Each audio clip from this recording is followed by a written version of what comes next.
We started, okay. So I will just take time and explain again for those who are not here for the first class. This course is called Career Readiness and Corporate Strategy. The course is made up of many modules. Even the applied mathematics is part of the career readiness course. And there are other parts of the career readiness course that will be taught by various lecturers. Some of them you will have to go to the e-learning platform when it's ready, watch the video lectures, and the lecturers will have tutorial sessions with you. The boot camp is the climax of everything we have been doing. So the boot camp is the career readiness and corporate strategy boot camp, and you will have 3 boot camps by the time you complete this course. And next weekend we're going to have the first boot camp, and that is why for the whole of this week and next week, every evening we will be having a course or a module under career readiness. So I started teaching you already last week. I will not be able to share all my slides because I didn't plan to have a class with you. So I am somewhere where I cannot access my machine, but I don't want us to miss this evening because you're supposed to have a class with the other lecturer, but since he cannot make it, we'll just discourse so that we don't miss the class. So last week I started, or the first class, I started a part of the topic strategic understanding of work, value, creation, and human capital. And whatever we discussed that day was under strategic understanding of work. We discussed the importance of work and lifestyle, and we also discussed the structure of the modern workplace. Just for the sake of the people who were not here for our last class, we discussed 3 main things. We discussed job, careers, and lifestyle. We started by saying that work is something that people do for money. Anything that people do to make money, that's what we refer to as work. But what we'll be doing in this course is not just for you to obtain a job, but it's to prepare you for your career. We also looked at the difference between a career and a job. A job is something you do to get paid, but a career is series of jobs built built on many things like interests, like goals. And we said that your career is like marriage. It's something you want to be doing for the rest of your life. And that is why we want you to look at career strategically. And that is why we had a discussion last class about why do people work. Some people said that people work just for money. Some people said that people work to pay bills. Some people said that people work for self-fulfillment because they want to be something more than themselves. We also saw that some people work because they don't want to be alone. So work gives them the opportunity to be together and to spend time with other people. And that is why I left you with the assignment that I left you with, which I hope that all of you have done the assignment. At the end of my own part of the course, I will ask you to go submit all the assignments that have been given. But I gave one assignment, and at the end of the discussion today, I will give another assignment. So we are going to look detailedly what we mean by critical thinking, because we said that you shouldn't look at job and careers at the face value. Rather, you should look at it critically and strategically. And we ended our discussion last class talking about lifestyle. We said lifestyle is how you want to spend your time, your money, your resources. And we said it is extremely important for you to understand the lifestyle you want, because whatever lifestyle you choose is going to affect the careers you have chosen. We had an example of the lady who she has a bachelor's degree in banking and finance, a master's degree in banking and finance, and she thought that banking and finance is her passion. Banking and finance is her life. Banking and finance, that's what she wants to be doing for the rest of her life. But when she had the opportunity to work with a bank many years after she left school, she realized that this is not what I want to be doing for the rest of my life. Because at that point of her life, she became a mom, she became a wife, and she discovered that handling her job at the bank is affecting her life as a mom and as a wife. So at this point, she said, I used to, when I was young, when I was in school, I used to think that, oh, banking and finance is what I want to do. Working as a banker is what I want to be doing for the rest of my life. But now that I'm a mom and a wife, I don't want to be a banker anymore because I'm finding it extremely difficult to handle the three lives. And that's why last class, you people had a small exercise that I said that you should write down everything you want to do if you have the money. Because at the same time, if your lifestyle is someone who likes traveling a lot, if someone who likes a luxurious life, then you will have to choose a career that will be able to fit the bills. So that's why it's extremely important. So this course for us is one of the most important course. It's a course designed by Phonic, which was approved by the University of Buea. Because at the end of the day, at this level, we are not just training you for you to get jobs. We are preparing you for your career. And that's why you will see some of the discussions that we'll be having under this course with myself and with the other lecturers who are teaching this course. So that is kind of a resume of what we did last class. And today we'll continue with something very interesting. Basically, today we want to talk about values. We want to talk about critical thinking. We want to talk about analytical thinking. We want to talk about convergent. Yeah, convergent thinking is another word for analytical thinking. We want to talk about aptitudes and abilities. And then we'll talk about personalities. I hope we can discuss all of this today. If not, we are going to continue the discussions tomorrow at 6 p.m. when we have class. Now, just like how it is very important for us to talk about lifestyle, it is also extremely important for us to talk about values.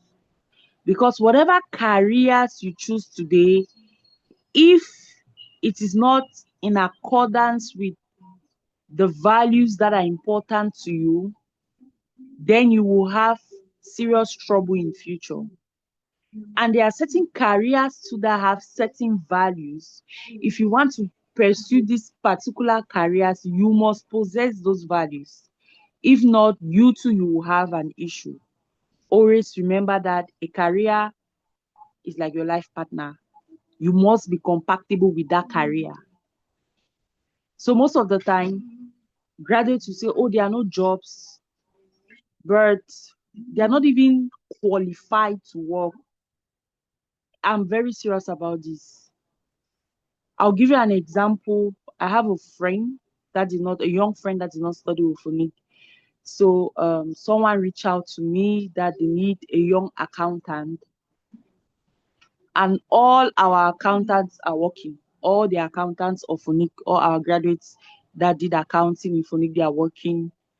Now, I told the person, I don't have a student. All our students are working. I tried to reach out to them. He says he's really desperate. I said, I know someone, the person, because when he explained the job description, I said, even somebody with a finance background can do that. He said, yes. So I told him that I know someone who did banking and finance. So I reached out to the guy that, okay, there's this opportunity. Please send me your CV. And then he took a few days. When he finally sent the CV, He has a bachelor's degree. He has a bachelor's degree from one of the state universities in banking and finance. And I said, your CV, I cannot send this CV. This CV is crazy. This is not a CV. And he says, Madam, I don't know how to prepare a CV. I've never done one. I said, you are a graduate. You should be ashamed of yourself. Oh. And I just said, jokingly, that's why you should have studied with me. Because even my level one students know how to do a CV. That's why for this career readiness course, one of the documents will teach you people how to prepare the CV. I said, how can you be a graduate? You don't know how to do a CV. So I said, I cannot. He said, Madam, please, can you help me and do one? I said, that's another problem. Attitude. If it was my phonics student, they will never and ever think that they will ask me to prepare them a CV. Rather, they will ask me, Madam, show me how to do it. So that's another attitude issue, which you didn't learn. But one of the main models you will learn in this course from another lecturer is attitude, because most job seekers don't have the right jobs because they lack the right working attitude. So I sent him a couple of video links, and then he said, Madam, I've watched the videos, but I cannot still prepare the CV. Madam, please, can you help me this one time and work on that CV? I said, when I work on the CV, who will do the interview for you? He said, Madam, I can do the interview, I can answer the questions. And I told him that if you know that I can do that interview, go and take your CV up to standard. If you cannot take your CV up to standard, then I cannot send your CV. And that's end of discussion. I'm not just telling you this story because I want to tell you stories. I'm saying that most of the time, when we look at jobs or careers, we don't look at ourselves if we are compatible for that job or careers. And that is why we are going to look at 6 values that um, most careers would desire. So if you're looking at a career, you should ask yourself, if I have this value. And if you don't have the value, start cultivating it today. But when we talk of values, what are values? I would say that values are the principles we live by or the beliefs that are important to us. Basically, that's what we mean by values. Values are the principles we live by or you live by and the beliefs that are important to you. So, besides principles and beliefs, your values may also include things such as money, the kind of choice when it comes to dressing and grooming. It can also reflect your value. For example, from your dress and grooming, especially your dressing, somebody can know whether you value decency or you value modesty from your dressing. So, do you know your values? Last time I told you that there are certain things that if you are a professional, if you're someone who knows their career, exactly where they are going to, there are certain questions that when I ask, you think 1 second, I know that you have never thought about it and you don't know that. Because these are basic questions that they will ask you during an interview just to know whether you know yourself, whether you know where you're coming from, and you know where you're going to. For example, they can ask you, who are you? What is important? What do you consider important? What motivates you? Some of these questions, they want to know your values. They want to know your belief, to know whether the things you value are the things they want. Remember that an interview is an exchange. I don't want to go in detail because we're going to discuss that still for this career readiness course. And hopefully, during one of the boot camps, we are going to do simulation where you'll be interviewed by a panel, a real interview by a panel, and all of that. So now that we know what values are, choosing a career that matches your value can help ensure that you enjoy the work. Because if you choose a career that does not match your value, you will not enjoy the work. If you do not enjoy the work, you will not be performant. And that work that is supposed to be refreshing because it's something you like to do will become a burden and a source of stress to you. And that's why one of the discussion we'll have still under career readiness is how to handle stress at work. So as I'm talking, have you thought of your values? Do you want to take a few seconds to think of your values? Or if I ask you, tell me four of your values, can you unmute your microphone immediately? If I ask you, tell me four of your values, can you unmute your microphone immediately and talk to me about your values? Just state them. Do you know your values? Who can share their values with us? If you cannot unmute your microphone in the next 1 second and tell me what are your values, then they are not really your values. You have not thought about it. This is the first time you're thinking about it. Then we're in trouble.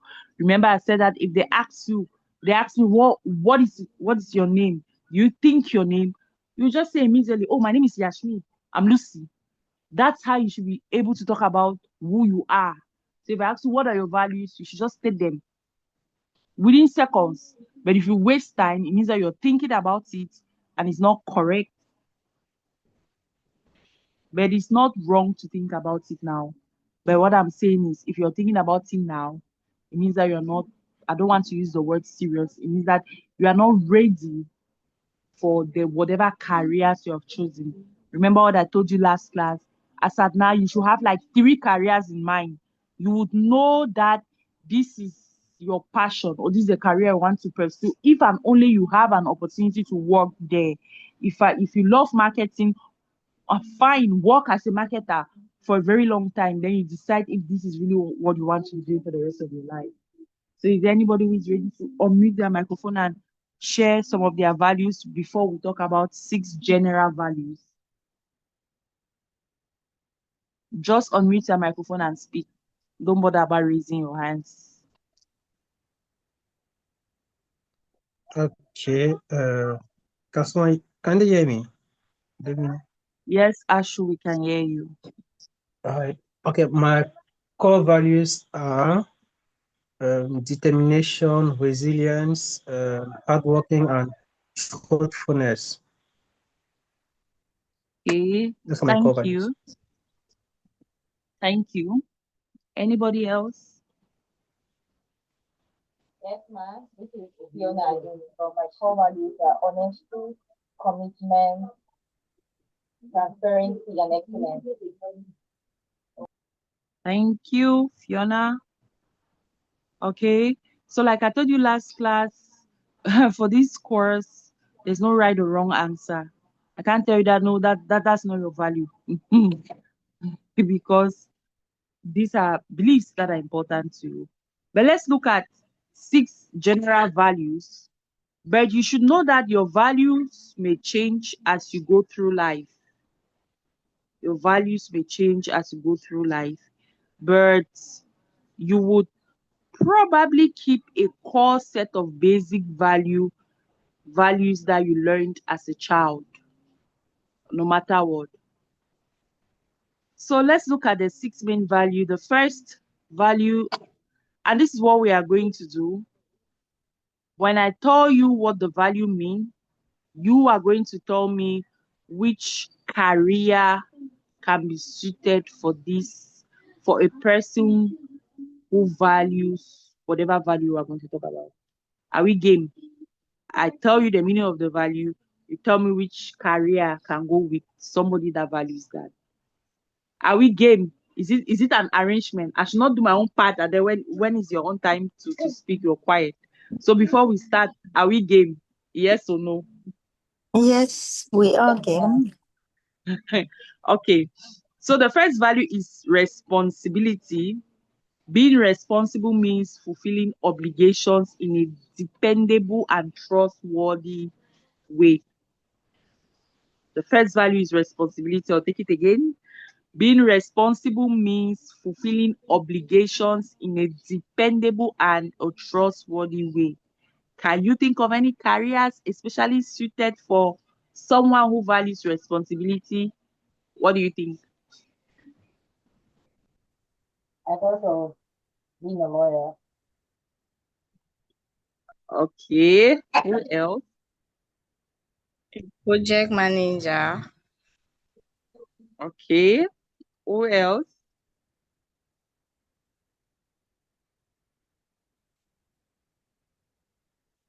No right or wrong answer. as long as you can defend your answer. So free. If I don't agree with you, I'll just ask you to explain more and why I should take that. But we would say that generally anybody that wants to work as a manager must be responsible.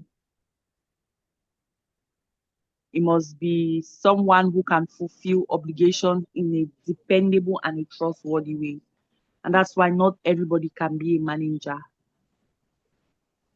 I'll give you an example. I'm not saying that I'm a responsible person, but I know I'm one. There's a reason why I am teaching now at this point, at this time that I'm not supposed to have a class. If I was like any other staff of Phonic, the lecturer is not there, people go home, we'll continue tomorrow. But it's my responsibility to make sure that classes take place.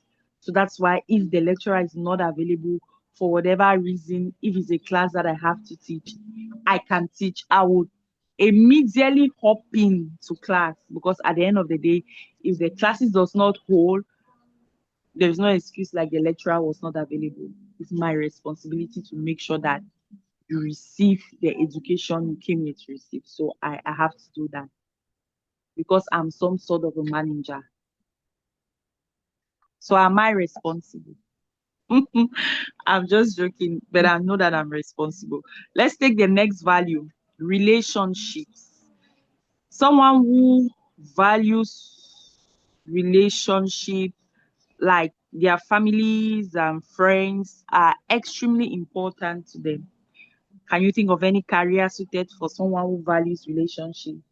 What do you think? A psychologist. Okay, I thought of human resource. okay, human resource. Okay, And who also else? Is it customer relationship? Okay, Customer relationship manager.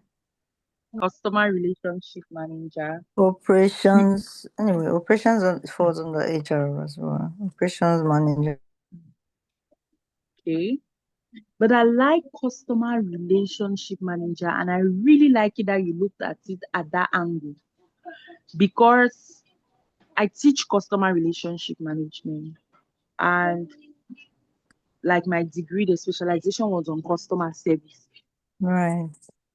If you are in customer relationship management and you don't value relationship and you don't know how to manage relationship, then it cannot go. You will not be because that's basically what you'll be doing, managing relationships. And to do that, it should not come to you like a job.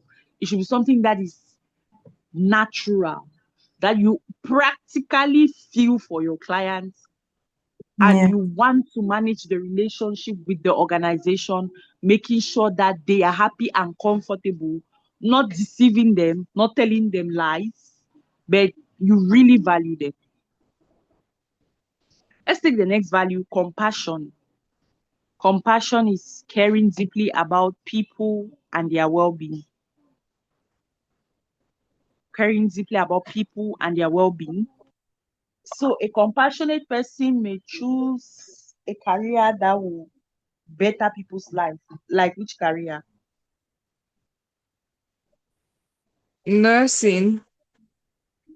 Yes, Psychologist or a coach. a A life. doctor. yes. And when we talk of careers, yeah, nobody's talking anything about entrepreneurship. I don't know. But somebody might decide to open probably an association to help people, a non-government, we call them social entrepreneurs. You know that a social entrepreneur is someone who solves a community problem, not in exchange for money or profits, but for their love for the community. And whatever money they are making is just for sustainability. Why an entrepreneur is someone who solves problem while making money and profits. So Is there anybody here who wishes to be a social entrepreneur? Because there is a community problem that you think that through your social entrepreneurship you can solve, then that person must be very compassionate. That they have sleepless nights because of what is happening in their community. I don't know. Is there anybody here who is looking at social entrepreneurship? Yes, ma'am. Okay, that's nice. So the next value is courage. Courage is the ability to conquer fear or despair. You use courage when you speak up for an unpopular cause. Ability to conquer fear or despair, and you use courage when you speak up for an unpopular cause. Can you think of any career?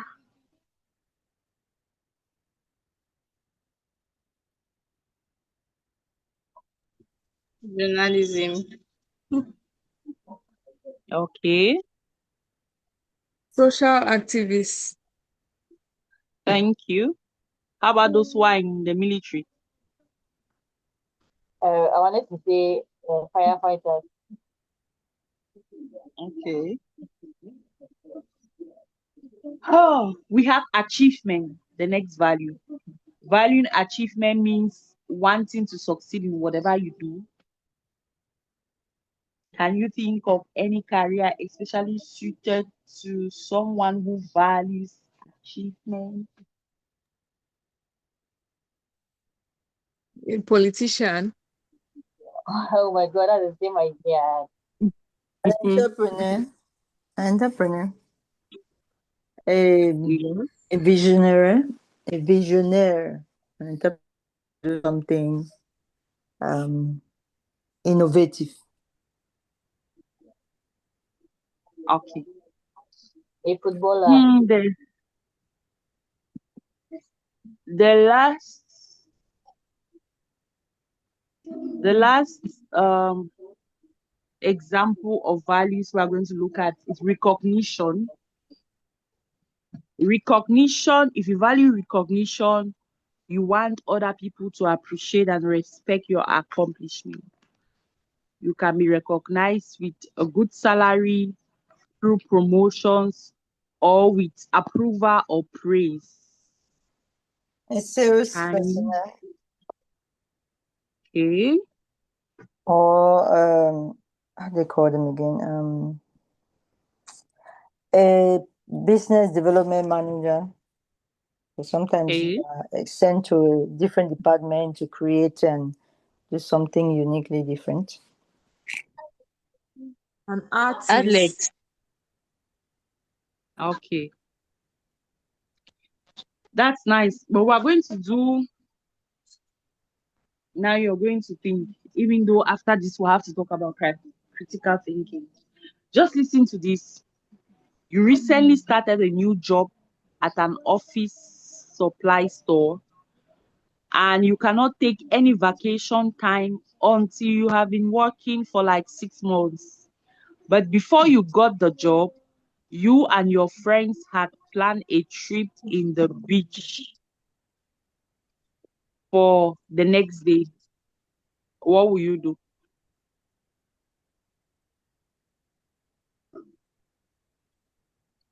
Would you go to the beach as planned, or would you postpone that until when you can? See, don't think it. Just tell me naturally what you think and feel. This is just to help us understand what you value. It's not, there is no right or wrong answer. You recently had a job, but before you had this job, you had planned a vacation with your friends and family. And then suddenly you had this job. Honestly, tell me the truth. If we are not in class, what would you do? And as per Mm, your Answer job, that. you cannot Only take break now because you just started working. please take back the question. That we recently got a job. You recently got a job and you cannot take any vacation time until you work for like 6 months. But before you had the job, you had a planned trip with your friends and family, a beach trip to go to the beach and have a great time. Then you have the job. The job came after you made that plan, and you cannot take permission. What would you do? Cancel the trip. Simple question. Or postpone the vacation, man. I will cancel. I don't need it. Okay. Who else think otherwise?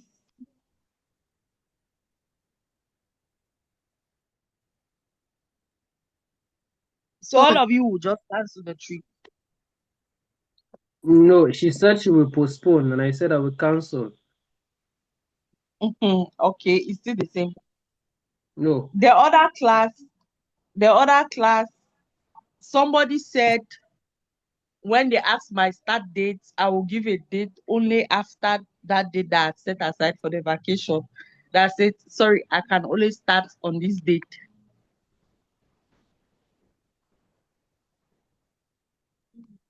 Yes, ma, is it possible to propose that to the hiring manager if it's available? But what if they say they cannot push forward the start date? What if they can push forward the start date?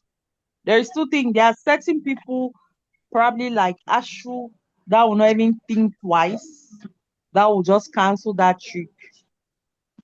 There are other people that will not want to cancel that trip. That will want to look for a way around because they really value the trip.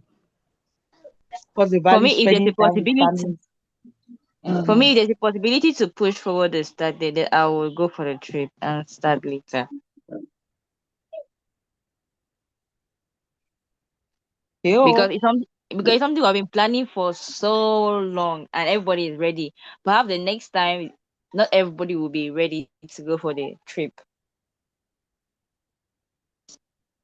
or available.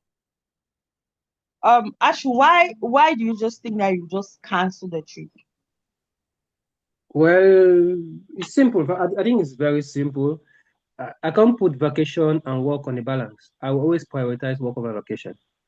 So, counseling is a very obvious answer for me. And besides, we can always have a trip, and we can always have a trip. We can always reschedule for a trip, but you can't always have a job. There are many people looking for that same job outside. So, and besides, based on my configuration, I always put work before vacation. Okay. Okay. I will not say much for now. I don't want to talk about it. I just wanted to understand your viewpoint and everything. There will be a day that we are going to talk about that. Okay. So we are done with values. Do you have any question about values? That question is just to help, that scenario is to help me understand what you value, basically. And I wouldn't tell you that your value is wrong or right unless I see that your value is harming you. But you should also be careful about vacation and everything. That's why one of the last thing I'm going to discuss with you is how to have a balanced view of life, because every aspect of your life is extremely important. Because you realize that there are certain, you reach a certain level that if it's just all about work, even the work will suffer. That's why people do take vacation. That's why it's mandatory even for people to take vacation. There are some companies that the HR will force you that it is time for vacation, go, because you need that rest for you to be able to work better. Okay, so the next thing we are going to look at is analytical thinking. Analytical thinking, because we said from the beginning from our very first class that you have to be very analytic in your thinking. And that's why I asked you these questions. And there will be certain exercises that we'll do, which I will want to share a story with you. I wish you were in class, I would have given you the story to read. But let me see if I can narrate the story very well. So please pay attention because I don't think I will narrate the story twice. I want to understand how you think again because we are about to discuss analytical thinking. There was this lady, she lives in the suburbs with her husband. Her husband works at night. So every night she's bored. She decided to visit the town per se at night. So she later had a lover, but she also wanted to keep her marriage and her relationship with her husband. So whenever the lover wants to take things seriously, she will end the relationship. So she had, because of that, she ended up having lover one, lover two, and lover three. So there was this night, she went out as usual to lover three, but lover three was trying to take things too seriously, bringing up very serious discussion. So she got angry and she said she's leaving. So because she's leaving, the lover three was angry. So the lover three did not give her money for transportation. So the bike for the bike per se that she had been using between the suburbs and the town. She didn't have money that day to pay the bike. The bike man refused to carry her. So she had to trek because she wanted to go home before her husband returns. So when she was trekking, she met a thief, and the thief said, "Give me money." She said, "I don't have any money." Then the thief got angry and stabbed her. So she died. Now, my question is, who is responsible for her death? Is it her husband that was never available? Is it the lover three that refused to give her transportation? Is it the bike man who always carries her but refused to carry her that day because she did not have money? Is it the thief? Or is it she herself who made that decision to have a lover while she's married? Answer. What do you people think? So just everybody has to speak now. If you need a few seconds to think about it, if you need to ask me questions, ask me questions. But I want to know what you So, think. I Who wouldn't is think any responsible for further. her death? You So, will not think any further. I won't think any further. It's a very simple answer. She's the one Ah, responsible. She's the one responsible for her death because mhm. every every every scenario, everything happened because her decision is the genesis of everything. So, had it been she didn't have any lover, she would not be in those situations. So, she's just whatever happens after, taking aside her being murdered, assuming along the line she gets infected with sexually transmitted disease, it will still be her fault because whatever happens after is as a result of her decision. But we can also twist it. Yeah, we can still put it that she's still like from the very first day she made a choice of getting married to her husband, that was the day she signed her downfall, or that was the day she signed her death warrant because obviously she knew her husband, she knew who he was. Obviously, the man was not having time, and she needs the kind of man that does not have time for her. So, in as much as she knew all of that, she decided to get married to the man. So, no matter how you want to flip the story, she's the cause of her death.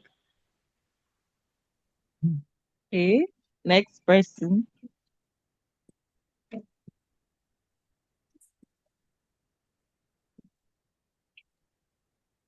Okay, Just for unmute me, your microphone and speak. Yes, ma'am. So for me, I think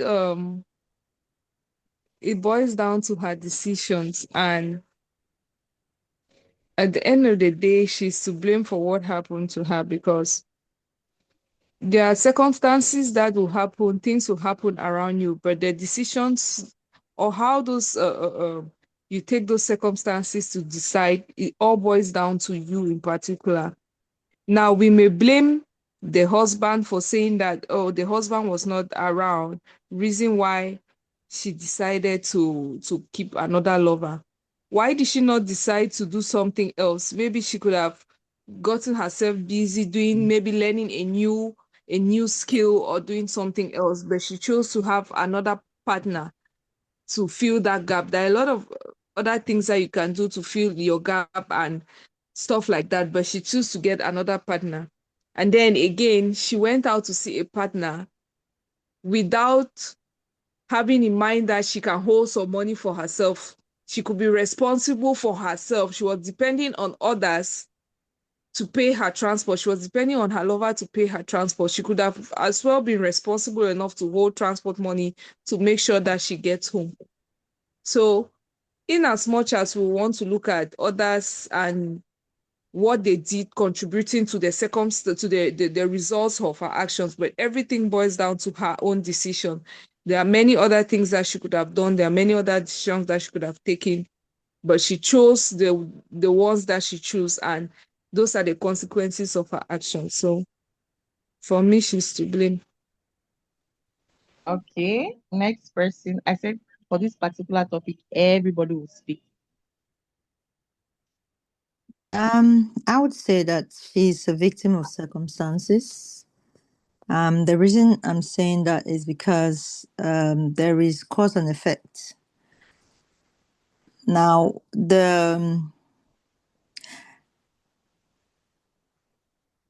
I can't remember the background of the conversations. You get it's everything is trade off. So, what were the conversations between she and the husband before? So, um, I don't just want to take the plain route to talk about this. I'm just trying to analyze the situation. But I would say she's a victim of circumstances. There is cause and effect because um, the trigger was the fact that the husband was not available. And she probably is she's sentimental and she's attached. She's not a secured attachment lover. I also don't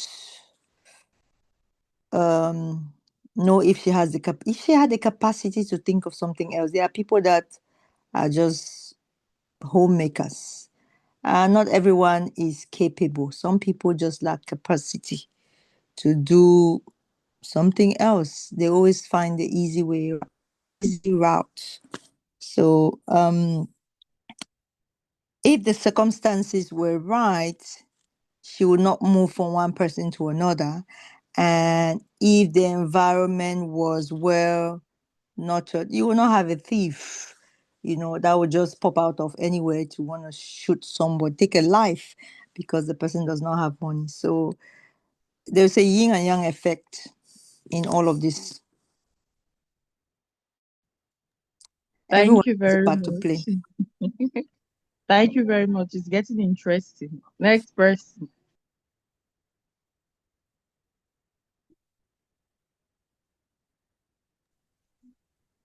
Madam, for me, I think I'll go with Miss Bernadette, because indeed she's a victim of circumstance.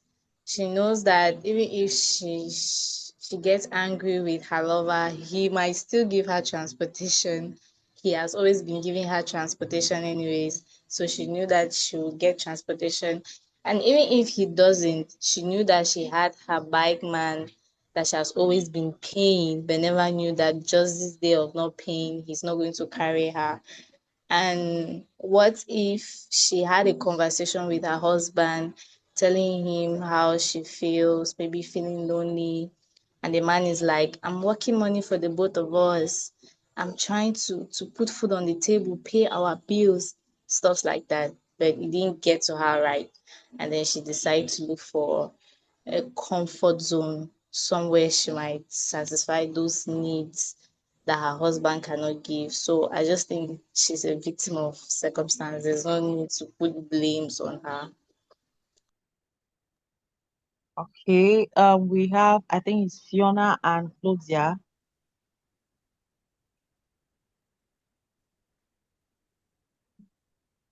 Claudia, Fiona, unmute your microphone. Fiona speaking, ma. Yes, Fiona. For me, initially, I wanted to blame the woman for the cause of her own death, but I also shifted to think that I would blame the thief because I don't see any reason why he would have killed her. Also, the woman's intention was not to go and die. It wasn't her. She was not committing, like, she did not have a death wish to go out in search of death or like go and commit suicide. She was going to look for comfort, that which her husband did not give her. Perhaps they would have spoken about it like Yashmi said. Maybe the husband kept giving excuses that, okay, I have to provide for the house, like most men are doing. And he was not able to provide the comfort and still provide for the house as he would have loved to.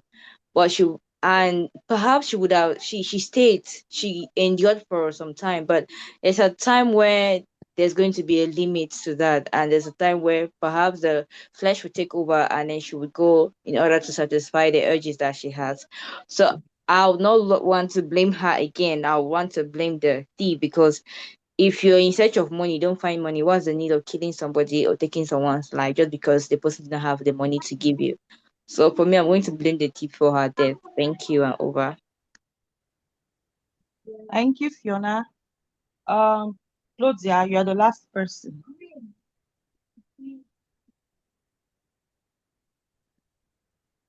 Claudia, are you there? Can you hear us?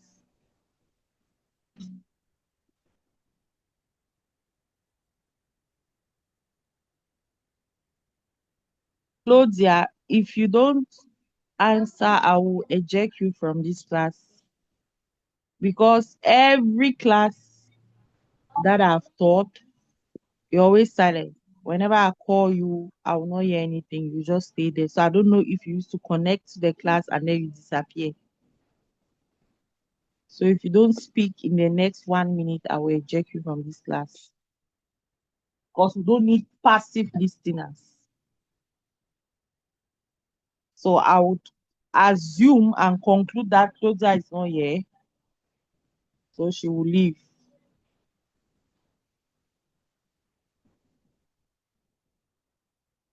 Okay. So there's a reason why we are having this discussion. I wouldn't want to say this person is right or this person is supposed to be blamed for it. But there is one thing I will want you to take from this. You should become analytic in your thinking. Always try to look at every situation from every angle. Looking at something from one angle is usually not right. And this is not just personally or for your personal life, but as business people, if you want to succeed, you have to be very analytic in your thinking. There's one business concept that we all know, they call the SWOT analysis for business today. You know, strengths, weaknesses, opportunities, and threats. As a business person, you must know your strengths, you must know your weaknesses, you must know the opportunities that are available for you, and you must know your threats. Not just for you, even for your competitors, because you are analytic the way you look at things. But if you look at things just in one direction, then you will not want to care about what your competitors are doing. You will just focus in your own small environment, and you will see that you'll be making all the mistakes. So if there is one thing you want to leave, last class I told you about strategic thinking, but you must be analytic in your thinking. And which is one of the last discussion we'll have today, because I don't think we'll cover everything that I had planned. But we want to look at the various type of thinking. We have the analytical thinking, we have the divergent thinking, we have the creative thinking, and then we have the critical thinking. Let's start with the first one, analytical thinking. They call it analytical or convergent thinking. Analytical thinking is the process of coming up with the best answer to a question using memory resources around us or logic. So the key elements required to be a skilled analytical thinker, number one is speed, number two is accuracy, number three is logic. Analytical thinkers don't use emotions to draw conclusions, right? They don't use emotions to draw conclusions. Some of you, your answers that you were giving, I could see emotions in it. She is the one. How can she do that to her husband? You are already using emotions. But if you want to succeed, remove emotions from your thinking and think analytically. And thinking analytically means that you will think with the resources around you. That's what facts do you have? You will use logic. And of course, we have speed. As some of you will write it on your CV, that I'm very analytic in my thinking. And then they will ask you a question during an interview, you will take 10 hours to think and respond. But there is speed in analytical thinking. So remember, for analytical thinking, we have to do with accuracy, logic. When we talk of logic, it means using the resources around you. The resources can be data, it can be figure, it can be experiences. So there is a course that there's a module that we're going to do here, interreligious dialogue. We'll do this module under still career readiness, where we are going to review all religions. Most of the time, one want to do it like that. The other class, it was so nice because we had Muslims in class and all of that. There are people who were so bitter when they want to touch their religion, because they don't even want to think that there's anything wrong with their religion. But that way of thinking Religion does is the worst one to debate on. Yes. that way of thinking is wrong. During that discussion, we do not just say, if we don't have the discussion of if this religion or that religion is wrong. Again, it's career. So your career can make it possible that you find yourself working with people from all walks of life. What will you do? Will you not tolerate them? Will you not work with them because they don't share the same religion with you? That's why we try to study a little bit about the common religions we have around us. Not talking about churches or religion, because we do Christianity, Hinduism, so many. All of that, because you should be able to tolerate those people. Because if you want to work tomorrow in multinationals, you might find yourself working with people from all various religions. How would you work? So that's why it's very important. And that's why it's extremely important for you to be analytic with your thinking. You use your memory, you use the resources around you, you use logic. Now, the other type of thinking is what we call divergent thinking. Divergent thinking is the exact opposite of analytical or convergent thinking. It involves coming up to solutions or new ideas when there is no single correct answer. Listen again. Divergent thinking is the exact opposite of the convergent thinking. And this thinking really involves coming up with solutions when, remember that for analytical thinking or the convergent thinking, you have resources, you have logic, like you have data, to prove whatever you're saying. You have facts. But divergent thinking is the opposite. You have to come up with solutions or new ideas where you don't have any single answer. It means that you don't have these facts, you don't have the resources, but you have to come up with solutions. And as business people, you will face situations like that. You know that, right? You will face situations like that.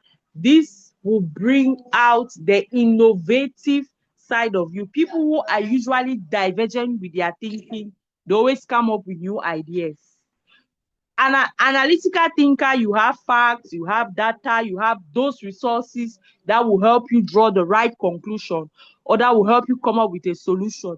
But a divergent thinker comes up with a solution or a path forward or new ideas when there is no single correct answer. And that's why people who are divergent in their thinking, they are usually innovators. And I would say that there is a reason to why learning this. You should be looking at yourself. Most of the time, people who are divergent with their thinking, they are usually entrepreneurs. There's a difference between an entrepreneur and a businessman. I hope you know that. That there's a difference between. Do you know that there's a difference between an entrepreneur and a businessman? Yes, ma'am. Yeah, so an entrepreneur is not just somebody that is doing business. Entrepreneurs always come up with something new which solve a problem. And then the third type of thinking is what we call critical thinking. Critical thinking involves analyzing something in order to form a judgment about it. People who think critically, they usually use three processes to develop a critical insight on a topic. They usually have one fact, and then they will use this fact to come up with a general notion about it. And then the last is knowledge. So critical thinkers use fact, generalization, and knowledge to draw conclusion. And the last type of thinking is what we call creative thinking. Creative thinking usually involves thinking about a topic that is unusual, unconventional. And a creative thinker will try to address issues from a perspective that has never been used before. So if you want to succeed as a professional, as an entrepreneur, as a businessman, then you should be able to think from the four different kind of thinking that we have discussed: the convergent or the analytical thinking, the divergent thinking, the critical thinking, or the creative thinking. You should be able to do that. It's very, very important for you to be able to do that. Don't just look at life as black and white. You should be able to see blue and question that this is not blue. Why should you say that is blue? Why not red or green? And that's how you should open your mind and your heart. But there are things that your values will not change. But if you want to grow, you have to learn, unlearn, and learn again.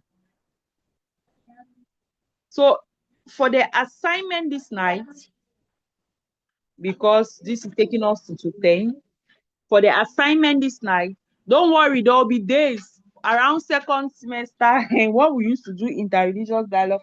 I remember one day we had a class till 12 midnight. We did not even realize that was how late we were, because people are very emotional when it comes to religion. So they were so emotional, especially the Muslims in class. So I want you to think about aptitudes and abilities. You should be also think about personality. Think about these three things. Tomorrow we are going to talk about aptitude, personality, and abilities. Because at the end of the day, whatever career you have chosen must match with your personality. It must match with your personality. And that's why still for this course, you all will be taking a personality test to help you understand your personality. Excuse me, ma, you say aptitude and what? Abilities, aptitude, abilities, and personalities. And then the last one is learning style. Then we'll be done with chapter 2 tomorrow. I want you to think about all of this. Go and read this night about personalities, the various personality traits, so that tomorrow, when we talk about a personality, you should be able to tell me that this is my personality. And most of you, you have not met each other, you have not spent time together.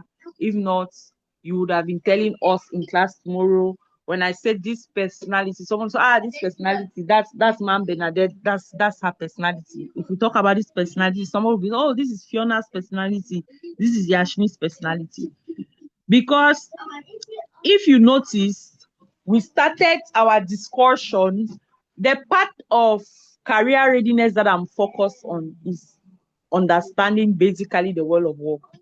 So we started with understanding jobs and careers. Today we have started looking at you, who you are, your values. Tomorrow we are going to look at your aptitudes, your abilities, your personality, your learning style. And after that, we'll go back and look at the jobs. We'll go back and look at the various careers. Because who you are, your personality, your values, and all of that must match with the careers you have chosen. You must be compatible with the careers you have chosen. If not, you will not be successful in that career. There are certain jobs, like I told my students, there was one job that we were actually looking. It was it's a very, very serious high pay salesperson job. So they invited a lot of people and they were sitting in a hall. They were all salespeople and they were observing them through a camera. And after for like 30 minutes, they said the first part of the interview is over. These people have made it to the next stage. The next, they can go home. And people were shocked, but they have not interviewed us. But a salesperson talks for a living. It's in their DNA to talk. A salesperson cannot travel by you the whole day and sit quiet without talking to you and wear their head set till they reach. No, a salesperson. So they were just observing. Those that will meet their friends and say, what do you think about this role and all of that? They have gone to the next stage. Those that they say that they don't want to talk to anybody. They are just in one corner. Who they are is not for a salesperson. So it's very, very important for you to know who you are and to know the various careers. Because when we are done tomorrow, who we are, hopefully what we'll be doing on Sunday and on Monday, we are going to look at three careers that you have chosen, and then you will do that comparison. Not only you will do that comparison, what we usually do is you are going to get somebody that knows you very well, right? And that person will not tell lies.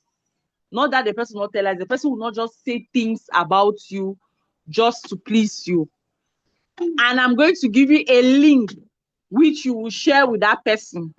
That person is going to fill information about you. I will still give you the same link which you will not share with that person. You too will fill that link. If whatever the person says about you matches with what you are saying about yourself, then that is really who you are. If the person has another viewpoint, I will tell you so that you work on yourself. So start thinking of the person that you trust, that wants to see you grow. Someone who will not just say things because they want to. The person will just answer some questions. There are practically multiple choice questions about you. You too will answer that same question in another setting where the person will not be there. And then we are going to compare the two responses.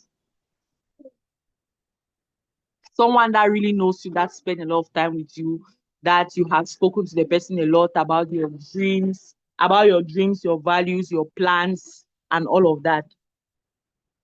So at the end of the day, basically what I'll be doing with you for the world of work is for you to look at who you are and look at the various careers and see if you're compatible.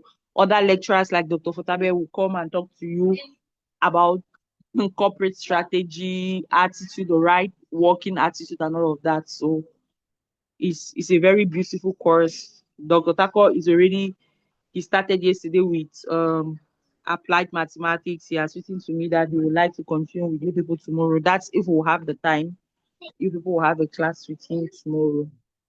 But I'm supposed to also continue with what I said we'll do tomorrow, the aptitude, abilities, personality. Do you have any question?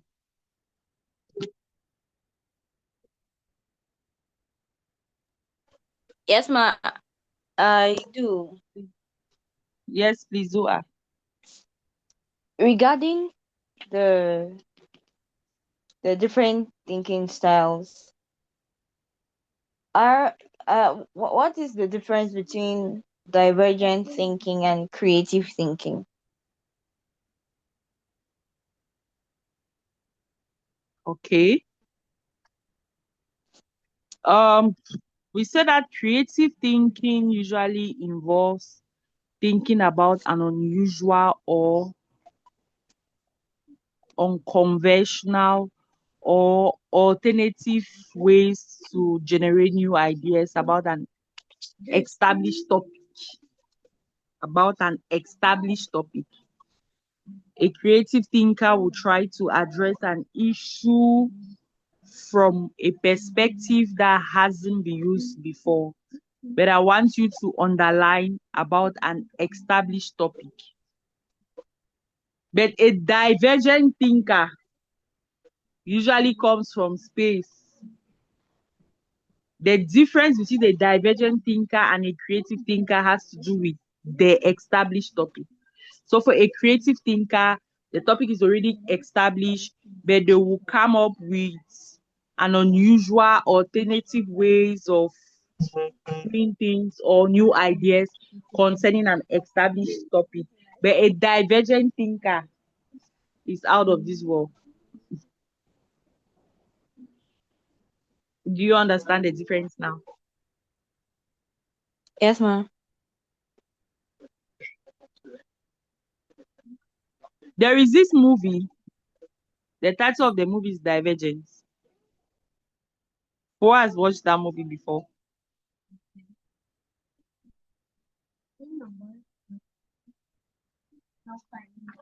There is this movie Divergence. That's the title of the movie.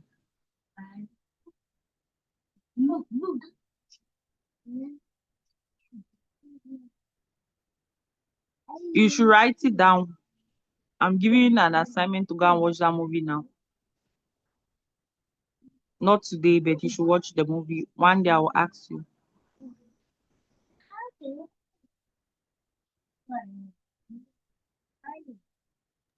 What's the title again?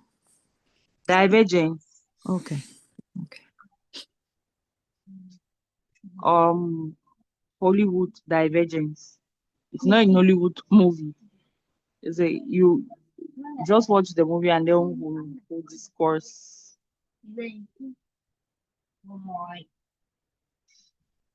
Um, I would say that the difference again is that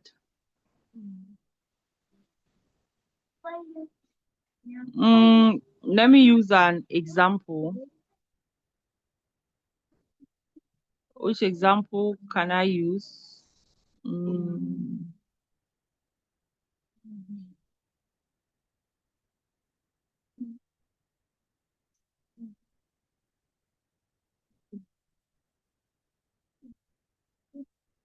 Okay.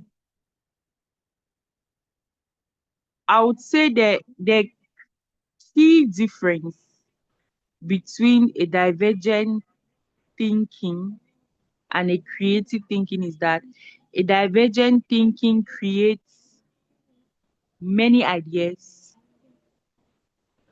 while a creative thinker shapes the best idea into impact. A divergent thinker creates many, many ideas. Like there might be an issue, a divergent thinker will come out with 4 different ideas of solving that. But a creative thinker will be thinking of how to shape one of these ideas to put it into better use. So a divergent thinker will think in many directions at the same time, while a creative thinker will combine ideas into a more meaningful ways. So a divergent thinker will think what else and what if at the same time. Do you understand what I mean by what else and what if at the same time?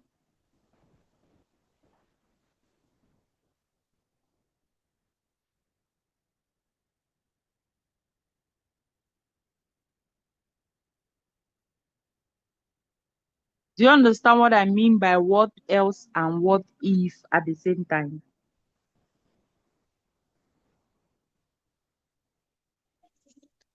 Am I alone? Please come again, ma. Sorry. Do you understand what I mean by what else and what if at the same time? Yes. Okay. So I said a divergent thinker would think what else and what if at the same time. Right. Because Divergent thinker. yes, a divergent thinker, they are very groomed with brainstorming. A creative thinker will want to refine. That's why I said an established viewpoint, want to refine it, come up with new ideas, maybe or new ways of doing it. But a divergent thinker will come out with 50 new ideas at the same time. That is why at times they say a divergent thinker is an entrepreneur, but they will not make a good manager. Do you know why? Because they always have They in always have something arsenal. new. You cannot hold them down. But a manager will have a vision and a mission that will have to stick to it. Whatever you're doing, you should just come out with innovative ideas to help us meet that particular mission. But you cannot hold down a divergent thinker, because within a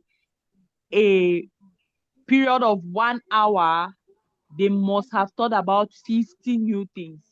That's But I why they say think a that. divergent thinker will need a manager because they can suffer from analysis. Yeah, that's why a divergent thinker usually they are the business owners, Yeah. and then they get someone now who will manage, a creative mind now who will manage that their business, because most of the time they manage that business will fall Yeah, thinking before 1 million they, things. before they want to implement one of those they are thinking that is not of this world. They're already thinking another one. Like 50 other thinking will come in place. That's why a divergent thinker usually they say they are entrepreneurs, but they don't run businesses. They come out with those ideas and somebody else will manage it. Most of the time, someone who is creative. So please, this weekend, probably on Sunday, look for the movie Divergence. I would try to check it on probably Google. I send you a screenshot on the group. Watch that movie. It will help you to really understand more about divergence. It's not really a, I think the movie was 2014. Yeah, it's not really a new movie, but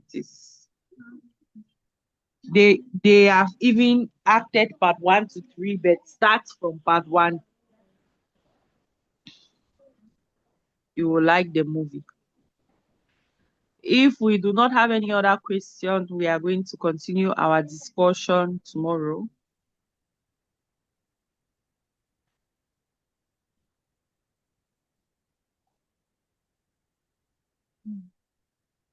Okay. Have a great evening, everyone. Thank you, mom. Thank you, ma. Good night.